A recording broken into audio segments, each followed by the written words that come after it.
We're back. It's a Monday. Can't trust that day for whatever reason. Somebody told me that years ago.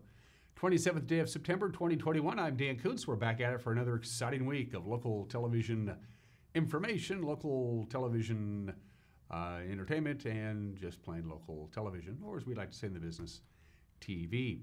Overcast for the most part with some sun breaks out there, 59 degrees. Hope you had a chance to enjoy the weekend because we are flipping that pancake over to the other side. We're going to be in for some pretty cool and occasionally light showers here for the Wenatchee Valley. The rain shadow is going to protect us pretty good. We're going to stay fairly dry here in the Wenatchee Valley. Other locations to the north of us and to the east of us, they're going to get a little bit more wet. Very slow-moving cold front, kind of just ambling on in. We got forecast details coming up. We got a lot of news to get to. Sports, it was a busy week for the sports crew when we wrapped it up on Saturday with Eastmont and Wenatchee girls soccer. We'll have highlights of that. We'll have highlights from Friday night's football game between the Panthers and the Wildcats as well. The Mariners hanging in. Here they are now with 6 games to go in the baseball season. They still have a shot at making the postseason. The odds are pretty thin, but it's better than not having any chance at all. And, of course, the Seahawks couged it. We'll talk about that when we get to sports and everything else you need to start your day. If you are a short-term vacation rental person here in Chelan County, unincorporated Chelan County, today is the day where you start filling out your paperwork and getting it into the Community Development Department. I had a chance to sit down and talk to Kirsten Ryles and Tiffany Gering. Kirsten is running the short-term rental project for Chelan County. It was a job created specifically for her because they're expecting a lot of applications. And of course, Tiffany Gering is a Chelan County Commissioner. We had a chance to visit on Friday. We'll play that interview for you in the back half of the program. It's the people who have already established short-term rentals in unincorporated Chelan County. They get to go to the front of the line, and that process begins today. That important information coming up. 59 degrees, overcast. Let's see what we got here on this Monday. We are now, of course, below 12 hours of daylight. Is that a passing shower I see up above in the Sunny Slope area? Sure looks that way to me. Other locations, I was just looking at the Lake Wenatchee camera. They were getting some rain to the northwest of us. Sunset this morning, hold tight. Sunrise this morning, 6:55, about 8 minutes ago. Sunset, 6:47, so we're below that 12-hour mark now. 11 hours and 52 minutes of daylight for the Wenatchee Valley. All right, good view there. I like that. It's a very dramatic shot. Camera number 2. It's off to Omi Gardens. Camera's moving around a little bit. It's supposed to move around. As you can see, it's pretty overcast to the north of us as we say good morning to Rocky Reach Dam from our Omi Gardens camera. That's not quite at Omi Gardens proper, but it's pretty close to Omi Gardens. We have to call it something, so we do. And, of course, you can see Turtle Rock to your right there. Camera number 3. Downtown Wenatchee takes a bow. Again, it seems to be moving around a little bit. Now, according to my my weather station here, it says we don't have any real wind at all. Oh, check that out. We do have a northwest wind about 12 miles an hour. I had hit the refresh button. That's probably why the camera on the roof of the Cascadian pointing to the south is shaking just a little bit. And camera number 4. Beautiful view from Smallstown Tower. Again, sun just starting to creep on up here. It was a beautiful weekend.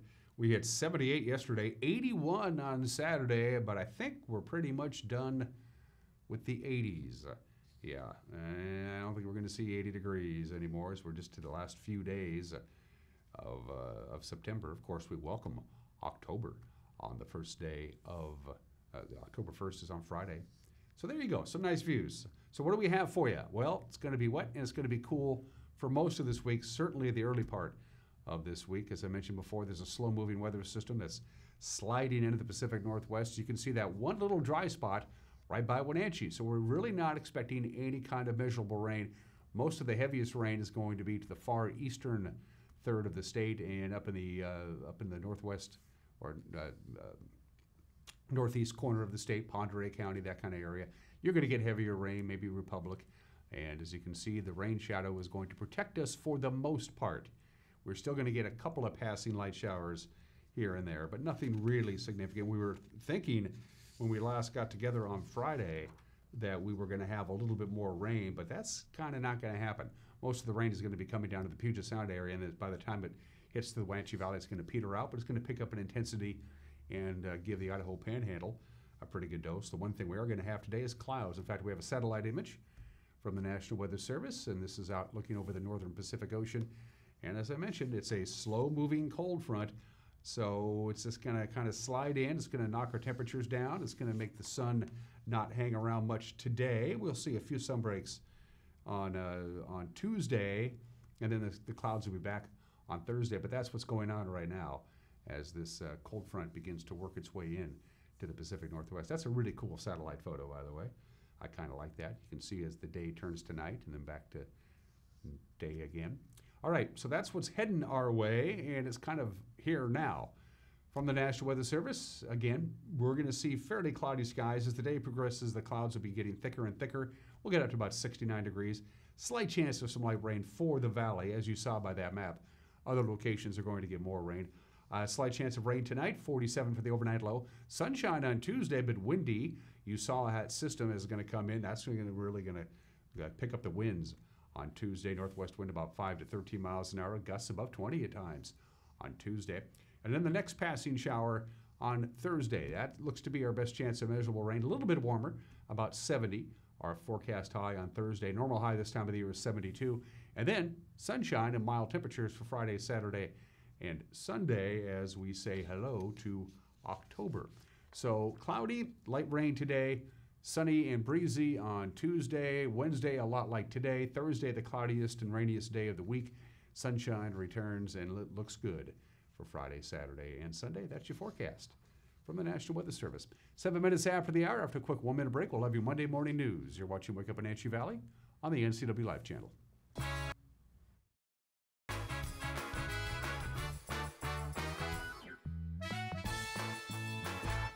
Kids are resilient. I just love their energy. They bounce back so quickly. I love the stories they tell. I love just their charisma, their character. I love to see that subtle smile that you pull out of a kid, you know, when you start talking with them about something they really like. I just love what I do, and I can't imagine I would be as happy doing anything else. Hi, I'm current school board member Dr. Michelle Sandberg. As a physician and a veteran of the U.S. Army, I have learned how to lead and plan in times of crisis. And as a mental health professional, I recognize the increased needs that our students and staff have during this pandemic. I cannot overemphasize the importance of this election during this time of crisis, and more than anything, we need leadership right now. Please vote for me, Michelle Sandberg, for Wenatchee School Board.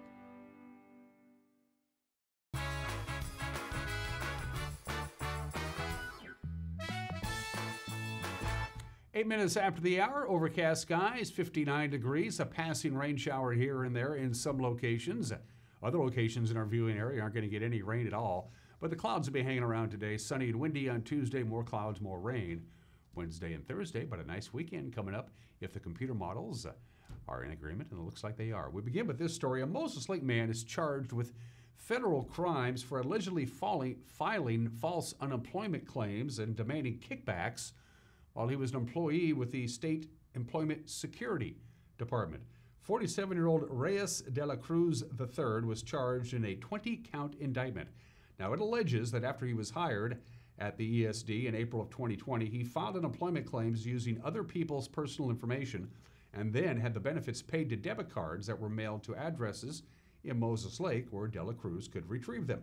He allegedly paid himself $130,000 through the scheme, and he allegedly took money from friends and relatives for setting up payment benefits on their behalf. Police arrested de la Cruz in Moses Lake on Friday morning. He faces trial in federal court in Tacoma. Governor Jay Inslee on Thursday extended the moratorium on evictions until October 31st. The emergency rule put in place when the COVID-19 pandemic first struck was scheduled to expire at the end of this month. But Inslee says the one-month bridge will give local governments a chance to distribute the state and federal rental relief money that has not yet reached the public. This brief extension will help ensure that no one is evicted while large amounts of rental assistance funding is still available but unused. This bridge was currently set to expire, as you know, on September 30th, But we're hearing that counties need a little more time to be able to effectuate the rental relief that is available today to citizens. We have good reason to believe that counties will be able to move more quickly now, in part because the U.S. Treasury has changed some of their rules that makes it's much easier to distribute the money to citizens. We're moving toward the permanent solution that came about through the work with the legislature in the last session. If you operate a short-term rental home in unincorporated Chelan County, well, today is the day to start the registration period for your business. Existing operators have until December 31st to complete their registration. It's all part of that newly adopted ordinance to regulate overnight or weekend home rentals in the county. Program Manager Kirsten Ryles told me that there are an estimated 1,500 homes now offered for rent on a short-term basis in Chelan County. We want to make sure that you have your application materials, which are all posted on our website. Our Public Information Officer, Jill Fitzsimmons, helped us revamp our whole website to make it as simple a process as possible for the public. So if you're an existing owner, you click on the existing button, it gives you all your instructions and all the paperwork you're going to need. And again, the complete interview I conducted with Kirsten Ryles and Chelan County Commissioner Tiffany Gering will air just a little bit later on this morning's edition of Wake Up Wenatchee Valley. Wenatchee Valley College is partnering with Columbia Valley Community Health for a walk-in vaccine clinic at its Wenatchee campus this week. In fact, today is the first day of fall quarter at Wenatchee Valley College. Pfizer and Johnson & Johnson vaccine shots will be available in the Van Tassel Center Health Clinic today and tomorrow. It's part of Wenatchee Valley College's drive to have all staff and students fully vaccinated for coronavirus by the fall deadlines. The cutoff date for students taking in-person classes is November 1st. For employees, it's October 18th. And finally, commissioners for the Grant County PUD are considering 4 candidates to join their ranks. 3 people from Moses Lake plus 1 from Wilson Creek seek to replace the late Commissioner Dale Walker, who died of cancer last month. The commissioners completed their initial interviews with the candidates this week. They have to make their choice at their October 26th meeting. Public comment on the 4 candidates can be made at the next 2 commission meetings, or you can email commissioners@gcpud.org. That's the headlines at 13 minutes after the hour. We'll have a newscast for you tonight at 5, 6, and 10 with Grant Olson in the anchor chair. Eric Granstrom handles sports, and they both do it quite well. With a preview of some of the stories we're working on, here's Grant. Good Monday morning, Dan. Coming up tonight on the NCW Life Evening News, we'll tell you more about the new Chelan County PUD General Manager, Kirk Hudson. Get ready for a wet, cool week ahead. I'll have all the details in your complete North Central Washington weather forecast. And in sports, Eric Granstrom has results from the weekend's local prep sports action, as well as the latest on the Mariners and the Seahawks game yesterday against the Vikings. That and all the day's news stories coming your way tonight at 5, 6, and 10 on the NCW Life Evening News. We hope you'll join us then. Dan? Thank you, Grant. Don't forget, we'd love to hear from you, our viewers. You have a news tip, you just want to drop us a note and say hi, get a hold of us. You can go to our Facebook page. You can email us directly, news@ncwlife.com. Or you can go to our homepage, ncwlife.com, and click on the Contact Us icon at the top of the screen. When we come back, Mariners still alive for a postseason playoff berth. It's been a long time since we've been able to say that. Mariner highlights from their victory over the Angels, plus we'll talk a little Seahawks, high school sports, and more. Sports is 1 minute away. You're watching Wake Up Wenatchee Valley on the NCW Life channel.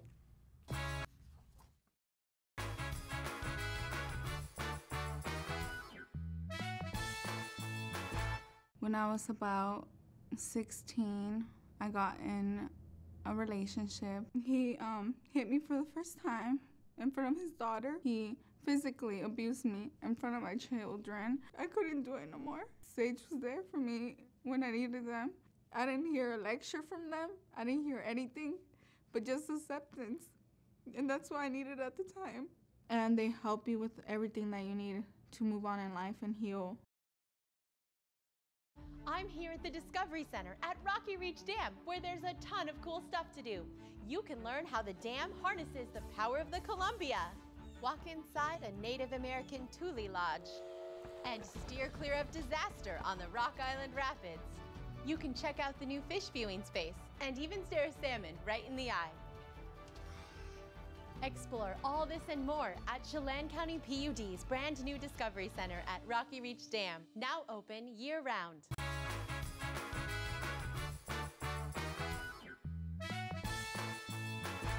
"15 minutes after the hour." That is a beautiful photo behind me from our Wenatchee Heights camera. Let's talk sports. The Mariners, 2 games out of the wild card hunt after taking 2 of 3 from the Angels, including yesterday's 5-1 win. Shohei Ohtani and Marco Gonzalez, they were locked in a pitcher's duel throughout the first 6 innings. LA leading 1-0 until Jared Kelenic provided a spark in the 7th inning. The next pitch. Swinging a hard hit, deep drive out to right field. And with this game is tied way beyond the big wall in right field. Jared Kelenic going yard off of Ohtani. And this game is right back where we started, tied at 1. The Mariners would take the first lead in the game in the 8th inning, courtesy of Mitch Haniger. JP at third and 1-1. There is what we were looking for. Base hit, Mitch Haniger. Scoring is JP Crawford. The Mariners have a 2-1 lead in the 8th inning. Then the Mariners load the bases for Jake Fraley, who delivered in the clutch to provide some much-needed insurance. Here comes the 1-0 to Jake. It's a deep left center field. And it's off the fence. Everybody runs. Seager scores. Haniger coming around. Here comes Toro. And they blown it open here in the 8th inning. Jake Fraley clears the bases with a double, and the Mariners have a 5-1 lead. Diego Castillo would get the final out in the 9th inning. Seattle wraps up their 10-game road trip with an 8-2 record. They're home tonight at T-Mobile Park. They got Oakland, the first of 3 games. First pitch, 7:10. So Seattle remains 2 games back in the wild card race, even though there was a shuffle above them. Yankees swept the Red Sox over the weekend, wrapping it up yesterday with a 6-3 win. That puts the Yankees in the first wildcard playoff spot. Boston in the 2nd spot. Toronto beat the Twins 5-1. They remain a game out. Oakland topped Houston 4-3 to remain in the hunt, 3 games back. Seahawks laid a big fat second half egg in Minnesota yesterday. Vikings scoring 23 unanswered points. Beat the Seahawks 30-17. Seahawks led 17-7 early in the second quarter. The Vikings got their offense into gear, scoring 2 touchdowns, took a 21-17 lead at the half. It was all downhill from there. Coach Pete Carroll says they just didn't make the stops, and they're just not playing consistently over 4 quarters. Unfortunately, Minnesota's been working the football on offense, and in the first couple games really well, and they did just what they've been doing in the first couple games. We didn't stop them like we needed to. When you mix it together, the offense really was rolling in the first half, and every third down was so crucial. We needed to stay on the field and keep the defense off the field, and we weren't able to do that, so we didn't work together well. And there's a really long season. There's a lot of games to be played, and we got to make sure that we get right and get better, and improve, and make some, make some adjustments so that it doesn't look the same as it did. We need to see 4 quarters consistent football enough to get a win, and we didn't have it today. It wasn't there. Seahawks take their 1-2 record on the road. They'll take on the 2-1 San Francisco 49ers Sunday afternoon in San Francisco on Fox. Huskies pulled out an overtime win Saturday night against Cal. Cameron Williams and Jackson Searman combined to force California's Damian Moore to fumble at the 1-yard line in overtime, and the Huskies escaped with a 31-24 win over the Golden Bears. Utah scored 14 unanswered points in the fourth quarter, came back to beat Washington State 24-13. Eric Barriere throwing for 4 touchdowns. Dennis Merritt rushed for 3 others. Eastern Washington blowing out Southern Utah 50-21. Central Washington's offense was held to just 3 field goals all day. Angelo State topping the Wildcats 14-9. Wenatchee Valley's Super Oval wrapped up a successful season Saturday with the big one, the Neil Newberry 125. The feature was the Super Late Models and Lake Oswego's Grayson Raz takes the checkered flag. Moxie's Randy Marshall Jr. second, Garrett Evans third. The Dixie and Air Conditioning Thunder Car season wrapped up with East Wenatchee's Cameron Doyle winning that one. Moses Lake's Ron Stewart second. Wenatchee's Luke Shaw third. Chad Holliday polished off another track championship with a first-place finish in the Holiday Custom Muffler B-Mods. East Wenatchee's Donovan Stevens second. Afraida's Bart Hector Jr. third. And the Plum Perfect Roadrunners had some visitors from out of town. Marysville's Keegan Krager grabbed the checkered flag. East Wenatchee's Kyle Spalding second. Yakima's Max Cook third. Prep soccer on Saturday. Eastmont hosted Wenatchee, the final stage of 3 straight days of Eastmont and Wenatchee meeting in other athletics. Wenatchee swept Eastmont in volleyball on Thursday. Eastmont beating Wenatchee in football on Friday night. Saturday, similar result. Sebastian Moraga and Matt Wiesen had the call right here on the NCW Live channel. How many lungs does Flanagan have? She runs the entire game. There's a shot. Go, go, go, go, go, go!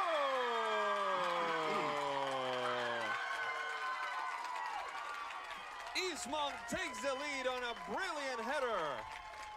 Looks like Liliana Johnson, but I am not entirely sure. We're going to double check on that one. Yes, indeed, number 21, Liliana Johnson. Yeah, great header. That's your transition goal for you right there.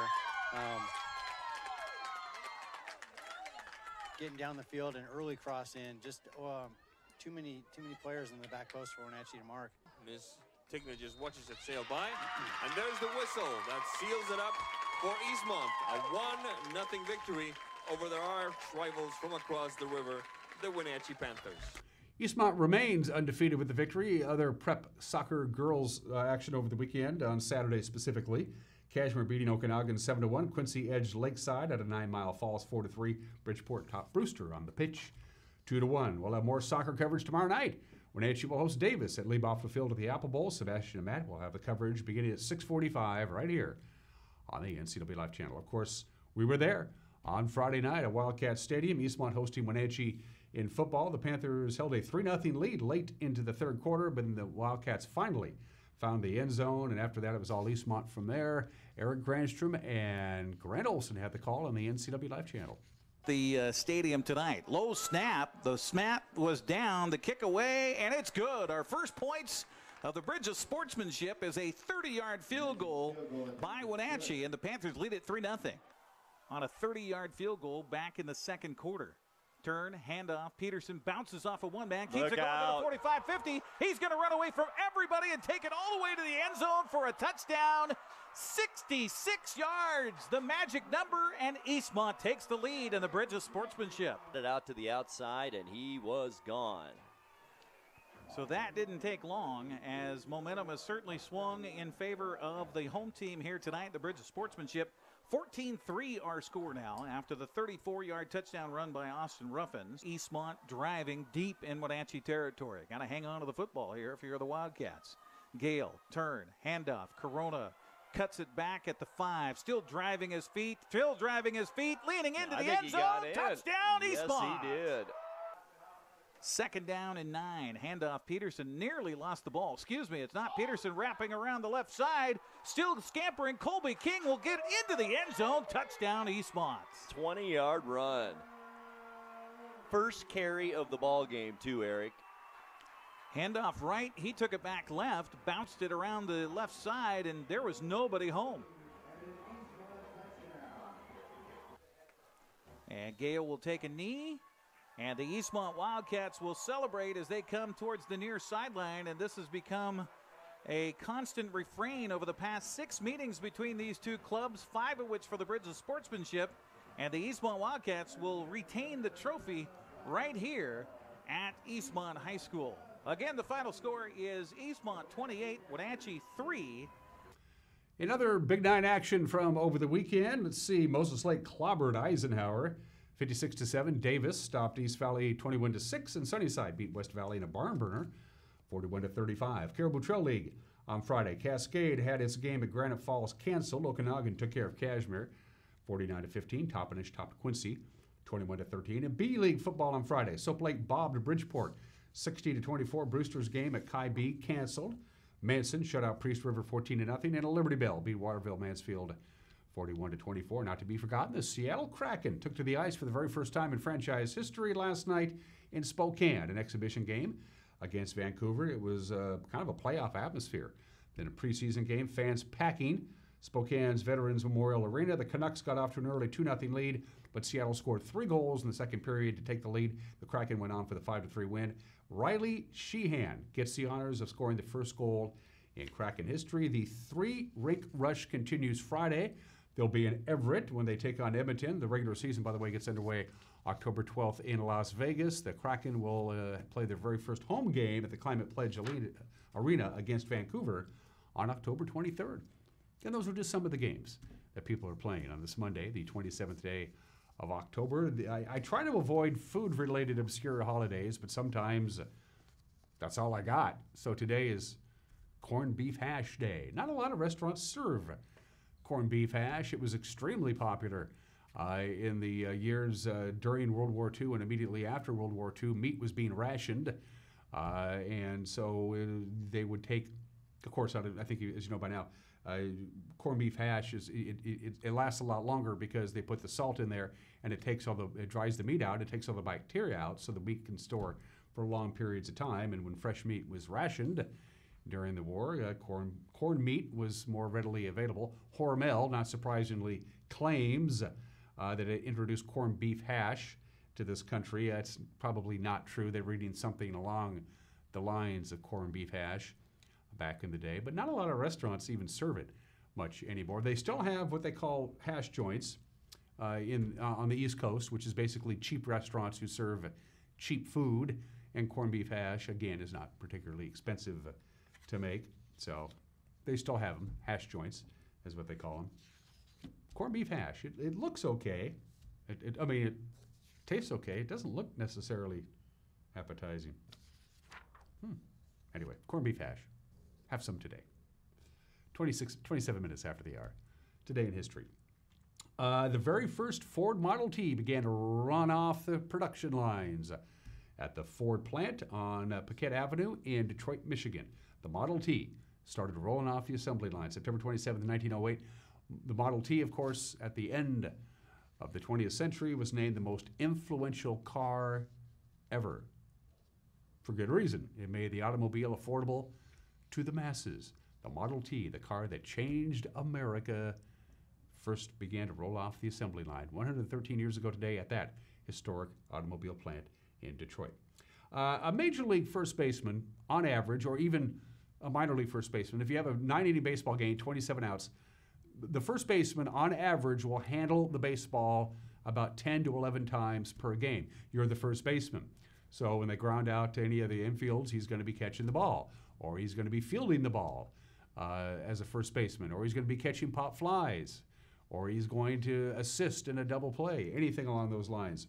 For the first time in baseball history, on this date 91 years ago today, September 27, 1930, Bud Clancy, first baseman for the Chicago White Sox, does not handle the ball at all in a 9-inning game against the St. Louis Browns. Unbelievable. He never touched the ball once. No putouts, no assists, nothing. For a first baseman to not handle a baseball game in a 9-inning game is unheard of. But it happened September 27th, 1930. They could have played the whole game without a first baseman. September 27th, 1954, 67 years ago today, The Tonight Show, starring Steve Allen, makes its debut. It was called simply Tonight, starring Steve Allen. It is now, of course, The Tonight Show.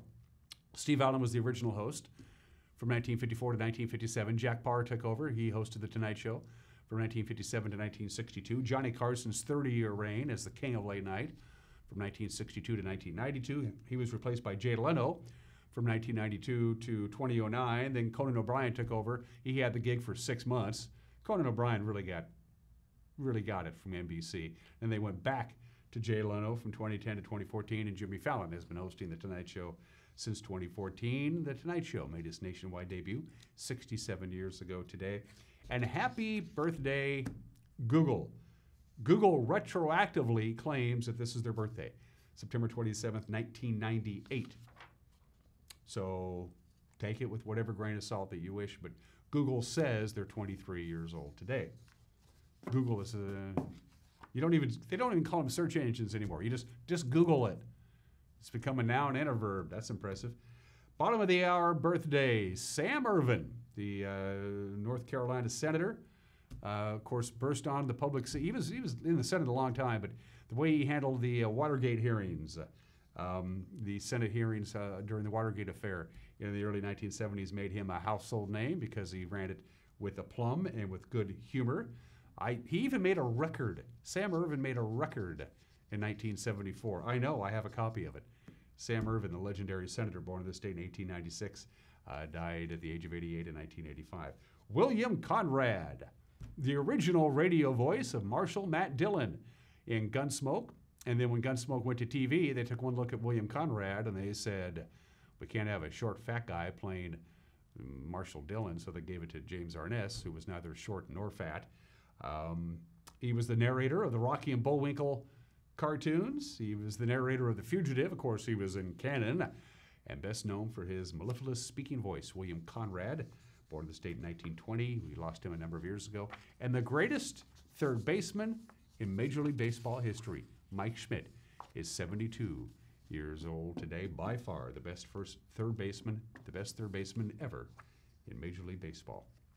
31 minutes after the hour. Quick break, an opinion from Mike Mad Dog Magnotti, and then my conversation with Kirsten Ryles and Tiffany Gering, the topic for you Chelan County short-term rental folks. Today is the day to start filling out your paperwork with the brand new rules and regulations. We'll get that information when we come back. You're watching Wake Up Wenatchee Valley on the NCW Life channel.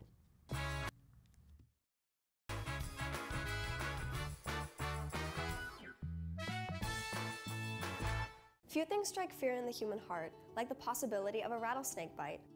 Dogs can encounter rattlesnakes on their walks or in their yards, and being curious, often get bitten on their face, neck, and legs. Luckily, a vaccination is available to help neutralize venom so dogs experience less pain and swelling.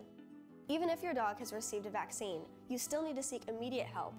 Dr. Shauna Bayes and the staff of Paws and Claws care about your pet's health. Call 888-PAWS to schedule your vaccination today. When your heating or cooling system is giving you trouble, call the diagnostic doctor from Dick's Heating and Air Conditioning.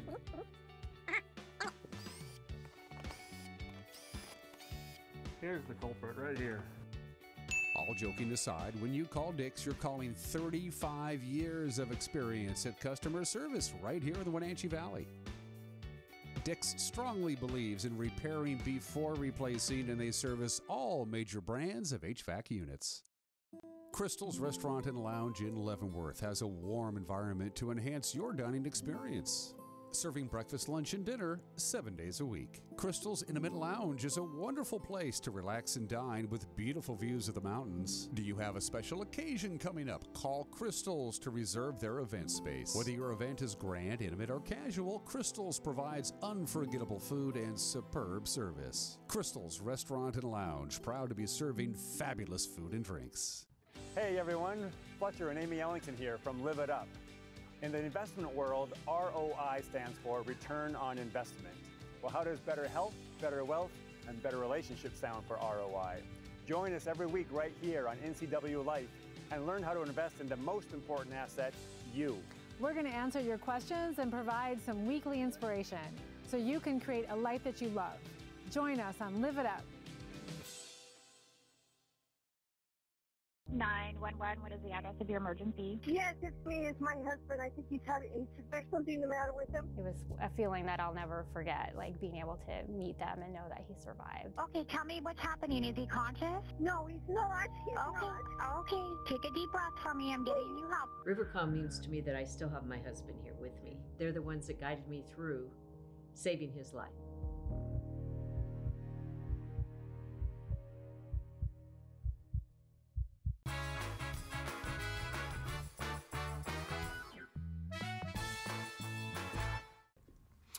This is Mike Mad Dog Magnotti, and everybody's entitled to my opinion. Now, the neighbor of a family member recently died of COVID. The deceased was a parent. They refused their spouse's pleas to get vaccinated, and they caught the virus from another unvaccinated visitor to their home. After weeks in the hospital, this person died. Now, you can deny the existence or seriousness of COVID. You can argue about the efficacy of the vaccine or the booster shots, or claim that Jesus frees you from fear so you can thumb your nose at all this. Now, feel free. This is America. But people are dying. This is Mike Mad Dog Magnotti, and that's my opinion.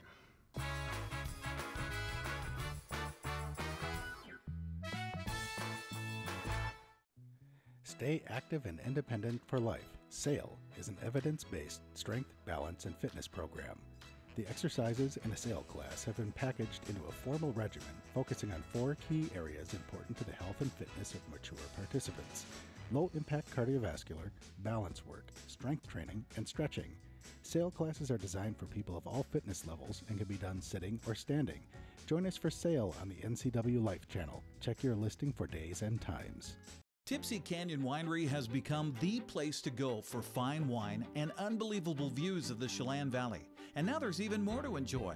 A new bandstand hosts live music every Thursday night during the spring and summer. The oversized fire pit's a favorite gathering place in the fall and winter.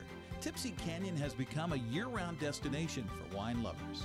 And while things have changed, what remains the same is that at-home feel provided by Mark, Tammy, and Lexi Garland. Stay for the moment that becomes the memory at Tipsy Canyon. You know, I have different people in the community come up and tell me that they've seen our commercial. I took my family up to Yodelin up in Leavenworth, and we walk in, and it's a Monday night, so Monday Night Football is playing, and all of a sudden, our commercial starts airing, and my kids couldn't believe it. They're like, "Dad, you are on Monday Night Football. This is unbelievable. You know, we know somebody famous." Like, my respect level just went way up in my kids' eyes. We have, over the last year, realized how important Apple Blossom is, how important those Friday football games are, and being a part of that community and being able to support those activities happening is very important to us. One of our real passions as a business is to serve our community well, and at the same time promote our brand. And I feel like NCW Life allows you to do that with some of the different opportunities that they give you. There's ways to help us build community while at the same time promoting your brand.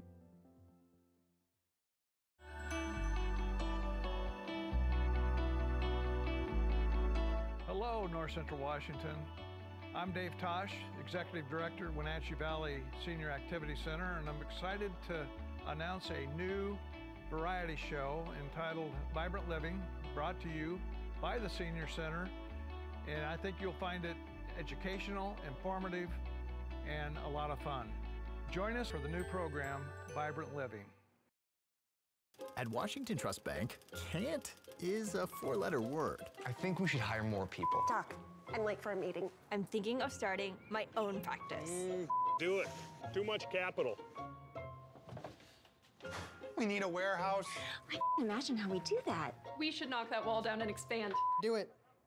There's always another wall beyond the wall. We believe you can do whatever you set your mind to, and we'll help you get there. Washington Trust Bank, privately owned, locally invested. I'm John Divis from Wenatchee Dental Arts, and I like to think myself as a comprehensive dentist. We are an office that treats people comprehensively for their dental problems.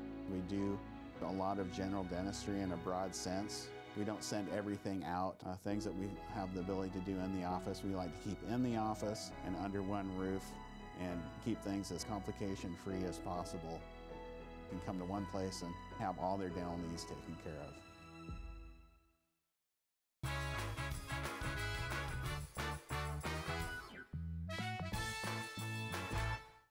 Welcome back to Wake Up Wenatchee Valley. It is going to be a milestone day in the community development offices not far from us at the Chelan County campus, because today is the day for you people who already have short-term rentals to start the process. Of course, they went through this whole 2-year process of hemming and hawing. They hit Control-Alt-Delete a couple of times, but the Chelan County Commissioners finally passed their ordinances earlier in the summer, and now it's time to start filling out some paperwork.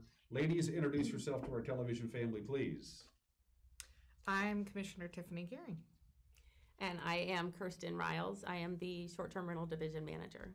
Which is a brand new job for a very challenging job. This is such a big thing that they created this job and they brought you on board.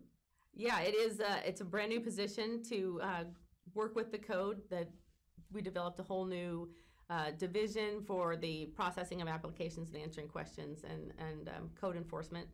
So it was a new position that I came into just at the end of July. And starting today on this Monday, it's paperwork time. Starting today is the day to start getting those application packets in. So for those people who were existing short-term rentals who are already operating, their application window starts today. Today is not the deadline, so please don't line up around the block for us. So we want to make sure that You have your application materials, which are all posted on our website.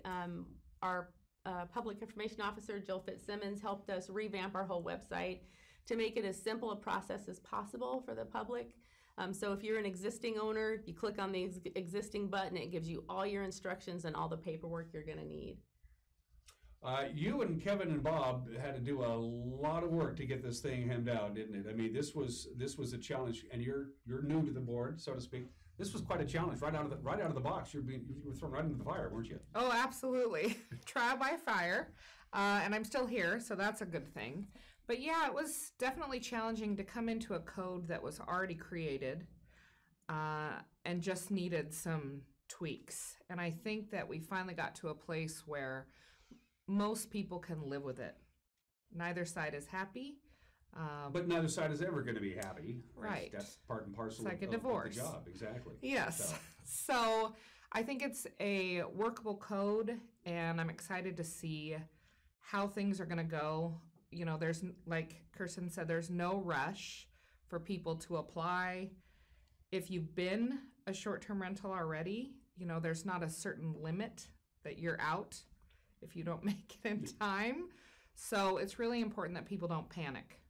And it's also important to note that Tiffany's constituency, the district that she represents in the north part of the county, is heavy on short-term rentals. I mean, up in the Lake Chelan Manson area, that's not a cottage industry. It's an industry, isn't it? It absolutely is. It will be interesting to see how the new short-term rental regulations affect lodging tax. It'll be really interesting to see. And when do you start getting answers on that? Well, it's always behind, so it's 2 to 3 months behind for those numbers. So I think that these regulations will have to be in effect, and so today they obviously go into effect, and we'll see some probably numbers in January would be my guess. As was noted earlier by the lovely Miss Ryles here, the first thing you got to do if you're an already existing owner of a vacation rental property is, first of all, you got to prove that you have been and you've been taking in revenue and all that other stuff. What do the people who are ready to be grandfathered in, what do they need to know as of today to start that process? Okay, so if they were already in operation, so the catch there is, were you legally in operation? So in order to prove that, so you would have had to have been operating between the dates of July 28th, 2019 and August 25th of 2020, which is the date that the moratorium went into effect. So no new short-term rentals were to start after the date of the moratorium. So if you can prove that you were in operation during those dates, that's the first piece. Then you have to be able to prove that you got revenue for your rental during those dates and that you paid your sales and lodging tax. Those are the first 3 critical pieces, and then the application packet walks you through the rest of your submittals. And is this on an honors system? How do you vet those people who said I qualify in all 3 things that you just mentioned? I mean, are you checking it? Yeah, they have to submit proof. Okay. Yeah, so if it's a matter of were they operating as a short-term rental during that time, if they work through a platform, it could be as simple as going back to the platform and showing available dates during that period for your rental. It could be a copy of a receipt that you had that you gave to somebody if you're running your rental yourself, something like that. And then revenue and tax statements are pretty self-explanatory. Tiffany, any idea of how many people are going to be grandfathered in? Is there between what over the last couple of weeks with the inquiries and stuff? Do you have any idea how many applications? I don't. You might. So the ballpark that we're guessing right now is there's around 1,300, between 1,300 and 1,500 in our county that are currently operating. So part of this process is we'll find out how many of those are operating legally, and how many can then move forward with the new permit process. That's an alarm, and that's just the people in unincorporated Chelan County. It doesn't count the cities who have their own ordinances, such as Wenatchee and Leavenworth and Chelan, who already have their own in-house ordinances if you're within the city limits. Mm-hmm. That's a huge amount of number. That's huge, which is why, because we're expecting such a huge influx, which is why we're stressing that it's a window of application. So for these existings, it starts today and it goes through December 31st. So you have a few months. And then we're also asking, because it's a new process for our office too, we're asking for patience. We're all going to learn this together. And then in order to try to get people to continue moving and continue on with business, we're going to do a very preliminary check, and we're going to issue a provisional permit. So that's going to be a pretty quick process to get people in and out. They can also put their application materials in electronically, and we'll process it that way. But then once we get through that initial influx, we're going to go back through and we're going to do the deep dives and do full application reviews on each property. And then once they're completely vetted and approved, then they will be given a permanent permit number. Doesn't sound to me that you'll be taking any vacation days between now and the end of the year. I'm just throwing that out there. Are you ready? This is a huge task. The process of bringing this lovely lady on board was critical. Somebody has to be in charge of it, and here she is. Talk me about the vetting process. How did you land this gig? How did I land this gig? So interestingly, I worked in healthcare for about 15 years before, actually close to 20 years before coming to this. And I worked my way up in healthcare, and I did a lot of operations management. And I've had some people point out, what do you know about this? You always worked in healthcare. And my simple answer is, it's all operations. It's all about how to put the processes together to make it work the best as it possibly can for everybody. And we do know that the process that we're building and have built is going to be a little bit of a moving target, and it's going to need to be continually tweaked until we really kind of get it really solid. But in order, as how I came to the county was I was looking for a change. Healthcare, especially during these times, is extremely trying. And I was just really looking for a change, and I had been looking at the county for a while. And I initially applied for something else. And you landed here. And I landed here, and I'm really grateful for it. The department has been fantastic. Everybody has been very helpful and welcoming. I've jumped in like Tiffany said, the code was written, so it's like here's your car, drive it with no manual. So I'm making the manual. Good for you. Yeah. Good for you. Tiffany, you had really nothing, as you mentioned, the code was already set when you took office. Your predecessor, Mr. England, was part of that vetting process. For the uninitiated who can't remember, because after all, it was over 2 years ago, what started this whole, what was the whole impetus that we need to maybe have a rule book on short-term rentals in unincorporated Chelan County? What brought it all on to begin with 2.5 some odd years ago? Because it was an issue in your campaign. It was one of the things you were talking about significantly when you ran for office. Mm-hmm. I think that the county really didn't have any of the systems in place to handle issues that arose from short-term rentals. So noise, parking, trespassing, nudity, all kinds of issues. You can say nudity on TV. Don't worry about it. That's good. So I think, let me see. Nudity. Yeah, we're still on the air. Anyway, go ahead. So I think that because the county didn't enforce any of those issues, that the short-term rentals just became more and more problematic. And as we all know, it's not just short-term rentals that have these issues. It's everywhere. But we have, the proliferation of them. They just continue to grow and grow and grow. And people are saying, when is enough enough? And it's affecting our affordable housing. We've heard all the same arguments. And I moved into this neighborhood because I wanted to have neighbors, not because I wanted transient population in and out every week. So there are some very valid concerns from people in Chelan County. And so I think the squeaky wheel, right? So I think that's just what happened, that over so many years with the growth, that the commissioners finally decided something needs to be done. And there was two really things that jumped out at me. There are those who have short-term rentals that farm it out to a third party, so to speak, and they're not really invested in their property. They're rarely there. And then there's those who kind of do this for a living, whose entire livelihood is taking care of short-term rentals. And the people who've been doing this for a living and understand the process, they were pretty good caretakers as far as that. It was the people who just said, oh, I'm not going to use my cabin on these 19 weekends, so I'm going to let somebody else use it and take money. That's where the problems really began to snowball, wasn't it? Right. Yeah, I think that I think a very small amount caused problems for everyone. And that's the case for a lot of things. You know, when laws are made, they're made for the bad actors, right? Yeah. So. Do you think there's maybe some little tweaking into the system, maybe a year or two into this the new code that you're going to go back and look at and say this is working and maybe this isn't? I think we absolutely should be doing that. I think that's just a good practice in business, especially in government, to look back and see what is working, and if something isn't, we need to make changes.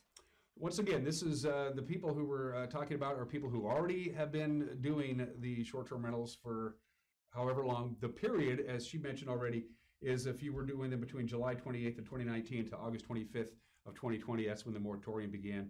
You're first in line. So one more time, let's stress the stuff that is going to make your life easier and make their application process easier. I'll let you have the final word. So easier and less stressful. Submit online if you can. Avoid coming downtown, avoid waiting in line, avoid that stress. With the current limitations, our office and our lobby, there can only be 5 people at a time right now. So if you have, 500 people show up outside, we're gonna have a lot of angry people standing in line. So I stress, today is not the only day. You have till the end of the year to get that in. I did also wanna make a point that we will be taking new applications as well, but the new application system or process doesn't start until December 1st. And that goes through the end of July next year for new applications for people who are not currently permitted. Are you concerned that the people who want to, pound you with paperwork starting today are going to be first in line to get their temporary permit and then eventually the permanent permit after the vetting process? Is that what you're hearing? This is why we want to make sure that they understand. Somewhat, and that's a good point. So thank you. So another piece to that is if you are an existing operator and you're coming in to just now get this provisional permit, you don't count towards the limitation cap. So Chelan County, in most areas, there's a 6% cap for short-term rentals, and in Manson, it's a 9% cap. But if you are already an existing operator, you don't count towards that cap. So it's not I've got to be first in line because I don't want to get left out of the cap. You don't count towards that at this point. Once we start the new applications, then it'll be determined of, hey, is there still room in the cap for anybody new, or is that shut down for this year? Best of luck to you today and in the next few months. Tiffany, is there anything else you want to add before we cut you loose? I just want to encourage people to be kind. Well, that's a general human thing. Let's just say that for everybody out there. Yeah, anyway, you would think. I know this is a really heated issue for people, and there are so many frustrations, and it's finally coming to the point where we're going to have permitting. So I would say I understand that there are going to be frustrations, but let's try to start out nice, at least. We're trying to help. We are. We're trying to be kind and patient and help you, so we ask that you be kind and patient while we're trying to help. Mm-hmm. Yeah. Help us help you. A little basic human decency never hurt anybody, I'll tell you that much. Thank you, ladies, for informing our viewers about the challenges ahead, the do's and the don'ts, and with all due respect, I think you're going to get this just fine. I really do. Thanks for having us. I think you got the right gal for the right job. Too. I think you do, absolutely. Yeah. You're watching Wake Up at Wenatchee Valley. We'll be right back.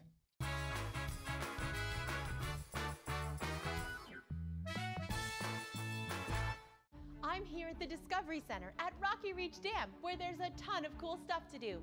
You can learn how the dam harnesses the power of the Columbia, walk inside a Native American Thule lodge, and steer clear of disaster on the Rock Island Rapids. You can check out the new fish viewing space and even stare a salmon right in the eye. Explore all this and more at Chelan County PUD's brand new Discovery Center at Rocky Reach Dam, now open year-round. Pretty much is the foundation of my day. It centers me. It makes me just feel better inside and out. It's part of my daily routine, basically, so I feel complete, not just a physical health, but it's a mental health. And you could almost even say it's a, you know, a spiritual thing for me to be able to get my workout in on a regular basis. It's important to take medication as prescribed and store it in a secure place. But if you have unwanted medication, then proper disposal is important. Always check the label for disposal instructions and remove any personal information. MedProject offers safe and free options in your area to dispose of your unwanted medications. For more information about what services are available in your area, call 844-MED-PROJECT or visit medproject.org. MedProject, safe and secure. North Central Washington, I want to invite you to join NCW Tech Alliance on September 29th from noon to 1 p.m. as we celebrate the 20th Innovator Awards. 5 new award winners will be announced live, along with special recognition for honorees Andrew Metcalf, Stemilk Growers, and Doug Merrill. Thanks to the generosity of Microsoft and our presenting sponsors, the Innovator Awards is free to watch online. We'll see you on September 29th. In a world afraid of technology, one man, one show will bring you the newest innovations that may just change your life. This summer, Ray McNeil and your Weekly Tech Update is your Weekly Tech Update with Ray McNeil. Chelan Wireless is your Verizon authorized retailer featuring the latest iPhone and Android devices. Personal or business, they have the plan and the customer service you're looking for. In these challenging times, Bear Foods is open and ready to help. From health to diet to home, we are here to take care of your needs. Bear Foods, the good food store. From home furnishings to the latest in home entertainment technology, Deepwater Home and Electronics can provide the selection and the connection for your wireless world.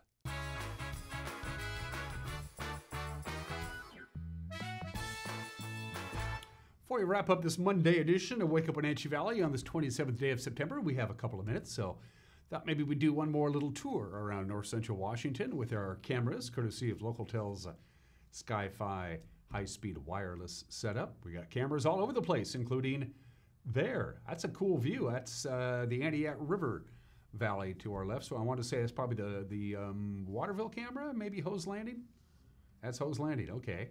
Looking up the Aniat, it's a beautiful view there, beautiful downtown Aniat at the bottom of your screen, and Highway 97A. Good view, you're right. That's a good start. Let's see what else we got out here. Camera number 2. That is the, it's high above Peshastin. It's the, I can't remember the name of it. It's Black Mountain. And I've been up there. I've been to that tower site. It's a long drive, lots of switchbacks, but that's the payoff. Looking back over down towards Leavenworth. I hope the Autumn Leaf Festival went well. Leavenworth had a little bit of light rain, by the way, earlier today. Camera number 3. It is off to look at the monitor camera pointing back towards Cashmere. Trees starting to turn a little bit. Some trees here in the Wenatchee Valley, but we're still not quite to the spectacular fall foliage yet. We're still a little too early. They're going to catch up on that with the cool, wet weather. But good morning to the monitor area and off into Cashmere and camera number 4. Downtown Wenatchee, downtown East Wenatchee, all of the Wenatchee Valley almost. From our cross camera, a spectacular view there. Okay, so what's happening? There's a slow-moving cold front. It began to roll in yesterday afternoon. It's going to make everybody fairly cloudy today. And look at that one little spot right next to Wenatchee, just to the east of Wenatchee, where it says no rain at all. That's that little rain shadow that we're used to. So some locations are going to get measurable rain. Here in the Wenatchee Valley, we're going to get just a couple of light sprinkles here and there today in the Wenatchee Valley. Our best chance of actual rain is going to be Thursday. That's when the weather system, another weather system arrives on Thursday. So today, quite a bit of cloud cover. As the day progresses, the clouds will be thickening up. We'll have about a 20% chance of rain again in the Wenatchee Valley. The farther east you go, the better chance you have of measurable precipitation. 69 for the forecast high, 47 for the overnight low tonight. Lots of sun, lots of wind as this cold front really begins to move through on Tuesday with a high of only 64. Normal high this time of the year is 72. Sunshine on Wednesday until we get to Wednesday afternoon, and that next weather maker comes through. We're going to have clouds all day on Thursday, although it's going to be a little bit warmer. We also have a much better chance of measurable rain on Thursday. And then Friday, October 1st, October-type weather, sunny and mild, temperatures in the upper 60s. That's it for us. Have a great Monday. We'll see you tomorrow. Bye-bye.